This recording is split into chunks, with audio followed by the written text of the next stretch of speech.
उसी तरह बहुत ही सत्य भीमराव अम्बेडकर जी के चरणों में भी कोटि-कोटि नमन करते हुए, त्याग की देवी माता रमाबाई जी के चरणों में नमन करते हुए, शिक्षा की देवी माता सावित्रीबाई जी के चरणों में भी कोटि-कोटि नमन करते हुए, समाज में जन्मे सभी महापुरुषों को नमन करते हुए, और यहाँ उपस्थित मेरे बड़े भाई, मेरी बड़ी बहनें और दत्ते जी को भी बंदानी मेरा, आप सभी को मेरा क्रांतिकारी नमो बुधाई। जय भीम।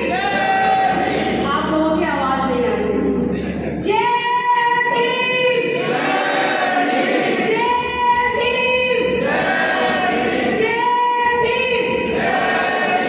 बहुत बहुत स्वागत आप सभी का।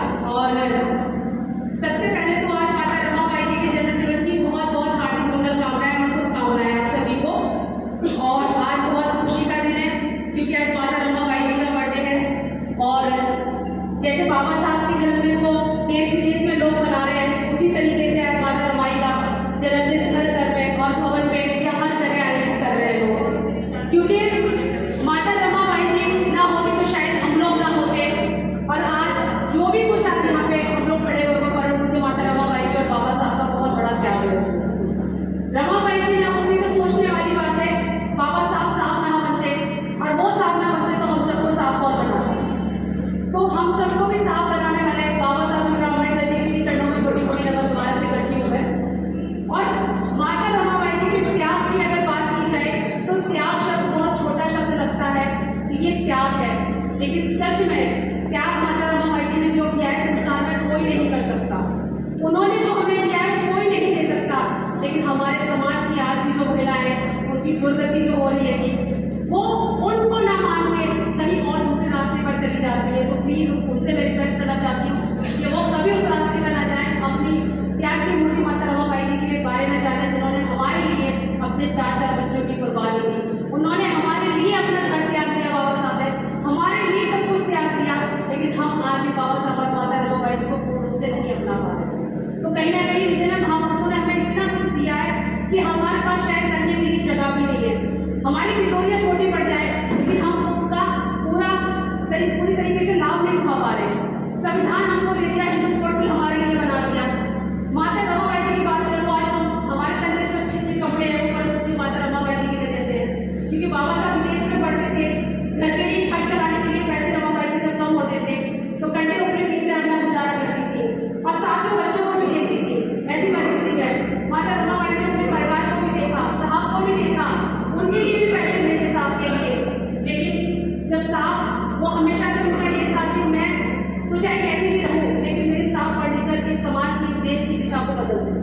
और पर मुझे बाबा साहब ने ऐसा ही किया कि पढ़ लिख कर उन्होंने इस भारत देश को एक संविधान दिया। और संविधान भी ऐसा जो भारत का सर्वश्रेष्ठ संविधान था, जहाँ नारियों को सम्मान नहीं था, जहाँ नारियों को शिक्षा नहीं थी, जहाँ नारियों को कोई अधिकार नहीं थे, वो बाबा साहब के संविधान की वजह से मिले। अगर माता रमाबाई जी त्याग ना करती तो बाबा साहब के शायद विदेशों में ना पढ़ पाते, क्योंकि माता रमाबाई जी के पास कपड़े ना हो। लेकिन आज मेरी तमाम जो बहनें बैठी हुई है यहाँ पे, आज वो अच्छे कपड़े अगर पहन पा रही है तो माता रमाबाई जी के त्याग की वजह से पहन। उनका त्याग बहुत ज्यादा है, वो कभी भूल नहीं सकते हम लोग। एक बार की मैं घटना बताना चाहती हूँ। जब माता रमाबाई जी अपने अंतिम समय में जब इस दुनिया से जा रही थी तो मैं बहुत दुखी थी। वो तो इतना दुखी थी कि वो रोने लगी, और रोते रोते जब अंतिम पल था उनका तो साहब की गोदी में अपना सर रखा हुआ था और रोने लगी और कहने लगी, साहब अब क्या होगा। तो साहब की भी आंखें भर आई, क्योंकि जो माता रमाबाई जी कंधे से कंधा मिलाकर बाबा साहब के साथ चली, और बाबा साहब के साथ चलते चलते उन्होंने इतना हौसला बढ़ाया कि बाबा साहब कभी हिम्मत न हारे। लेकिन जब वो रोने लगे तो साहब की आंखों से भी आंसू गिरने लगे और वो रोने लगे। तो उन्होंने कहा कि रामू आखिर क्या है। तो कहने लगी, साहब मुझे नहीं पता कि अब क्या होगा, लेकिन साहब आप ऐसा काम करना, आप ऐसा करना समाज में कि मेरा एक के बाद एक बच्चा इस दुनिया से चला गया। मैं राजनीति को नहीं बचा सकी, मैं हिंदू को नहीं बचा सकी, लेकिन कम से कम आप जो मेरे समाज के लाखों लाखों करोड़ों करोड़ों बच्चे हैं, आप उनकी रक्षा करना, आप उनकी सुरक्षा करना। तो माता रमाबाई जी की आंखों से जब आंसू आए तो साहब ने बस एक वायदा किया कि रमा, मैं आज उससे वायदा करता हूँ कि इस समाज के जो 7 करोड़ राजरत्न हैं, जो 7 करोड़ जो बेटियां हैं, जो भी है इस देश में, वो इस भारत देश में राज करेगी और तुम्हारा राजरत्न एक एक बच्चे तो ये सोचने वाली बात है कि आज बाबा साहब ने हमें राजरत्न बना दिया। बाबा साहब ने हमें हिंदू